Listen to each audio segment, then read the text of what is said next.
Hello students, class 12th के लिए आज हम लाए हैं क्रैमर का नियम। तो आप सभी लोग अगर हमारे चैनल पर नहीं हो तो हमारे चैनल को जल्द से जल्द सब्सक्राइब कर लेगा। इससे पहले भी मैंने डिटर्मिनेंट में काफ़ी सारे टॉपिक मैंने समझा दिए हैं, तो आप लोगों ने अभी तक अगर उन्हें नहीं देखा तो आप लोग जाकर देख भी सकते हैं। तो आज का हमारा टॉपिक है क्रैमर का नियम। तो इसके लिए हमें 2-3 फॉर्मूले होते हैं इसको सॉल्व करने के लिए, जो मैं आज आपको लिखवा दे रहा हूँ और आपको मैं आज एक्स वाई का मान भी निकालना बताऊंगा 2/2 में। तो चलिए शुरू करते हैं। तो क्रैमर का नियम निकालने का पहला फॉर्मूला होता है इसका x बराबर dx अपॉन डी। तो ये हमारा पहला फॉर्मूला।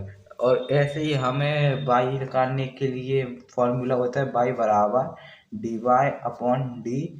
और ऐसे ही z निकालने के लिए फॉर्मूला होता है z बराबर dz अपॉन डी। तो ये होते हैं इसके फॉर्मूले। तो आपको मैं आज एक सवाल समझा देता हूँ कि कैसे होते हैं। तो पहला सवाल आप लोग नोट करिए। 3x माइनस 2y बराबर 5 और 4x प्लस y बराबर 14। तो ये हमारा आज का सवाल। तो इसको निकालने के लिए हमें क्या करना पड़ता है, इससे पहले जो x के साथ हो हमें वो संख्या लेनी हो, जो y के साथ हो वो संख्या। तो इसको हम डिटर्मिनेंट के अंदर लिखेंगे। तो ये है 3 4, x के साथ है 3 और 4। ऐसे ही y के साथ है -2 और ये अकेले y है तो इसको हम लिखेंगे 1। तो ये हमारा आएगा d बराबर, जो मॉडुलस a होता है उसको हम डिटर्मिनेंट a होता है जो उसको हम उसी की जगह पे हम अब d लिखेंगे। तो जैसे मैंने आपको सॉल्व करना बताया था इसको वैसे ही सॉल्व करेंगे। 3 × 1 तो ये आएगा 3 और ये 4 × -2 तो ये आएगा -8 और एक माइनस बीच में आएगा तो ये आएगा -8 और एक माइनस बीच में है तो ये आएगा 3 + 8 बराबर 11।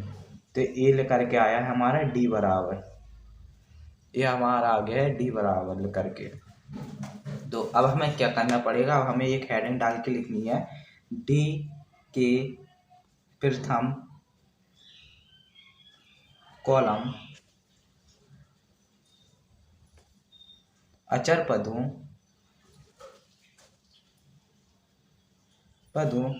से बदलने पर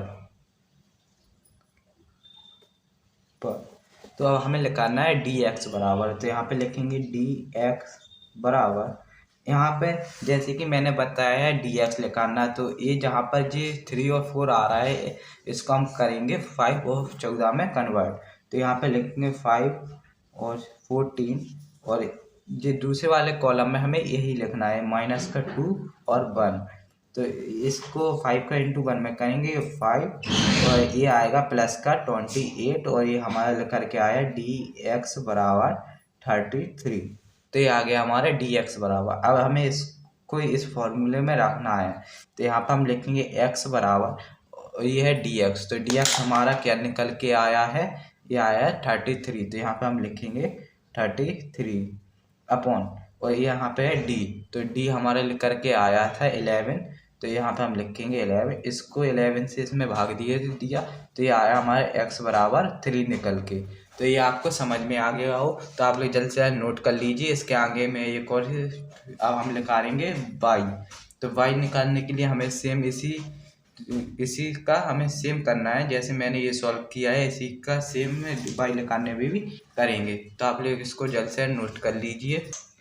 तो अब हमें निकालना है y। तो यहाँ पर हम लिखेंगे y बराबर, अब जो d के जो पहले कॉलम में है उसको हमें वैसे ही लिखना है। d बराबर आया था 3 4 और जो y का कॉलम था जिसको हमने 2 और 1 से करा था उसको की जगह हमें लिखना है 5 और 14। तो यहाँ पे हम लिख के 5 और 14। तो ये मैंने यहाँ पे हो गया ये y बराबर। तो ये लेकर के आ गया है मेरा dy लिखना है यहाँ पे dy बराबर जी आया। अब हमें इसका इसमें इंटू करेंगे 14 का × 3 में 42 आएगा यहाँ पर, -5 का × 4 में यहाँ पर आएगा 20। तो इन दोनों को माइनस करने पे हमें आएगा 22। तो ये मैंने लिख लिया 22। अब हमें वही सेम फॉर्मूला लगाना है। तो यहाँ पे हम लिखेंगे y बराबर dy अपॉन डी। तो dy लेकर के आया हमारा 22 और d हमारे लेकर के आया था 11। तो यहाँ पर आ रहा है y बराबर 2। तो यहाँ पे मुझे पता है कि आप लोगों को आज का ये समझ में आ गया। और ऐसे ही हम कल 3/3 XYZ का मान निकालना सीखेंगे। तो आप लोग कल की वीडियो बहुत इंपॉर्टेंट होने वाली है, आप बिल्कुल भी मिस नहीं करना, नहीं तो आप निकालना भूल जाओगे। तो चलिए अब हम मिलेंगे आपको नेक्स्ट वीडियो में, तब तक के लिए बाय।